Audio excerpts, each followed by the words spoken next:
شہر احمد آباد کے اندر شاہ سلطان کی بنائی ہوئی 600 سال پرانی جامع مسجد، یہ وہی شاہ احمد سلطان ہیں جنہوں نے شہر احمد آباد کو آباد کیا تھا، اور 4 احمد نام کے بزرگوں نے اس کی بنیاد رکھی تھی۔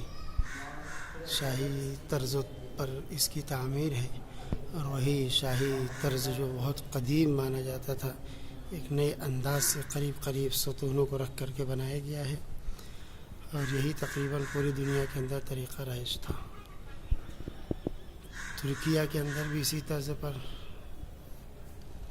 ترکوں کے زمانے میں مسجد بنائی جاتی تھی، اور اسی سے ملتا جلتا طریقہ مسجد نبوی کا بھی رہا ہے شروع میں بنانے کا، پھر بعد میں نئے طریقے سے اس میں اضافہ کیا گیا ہے۔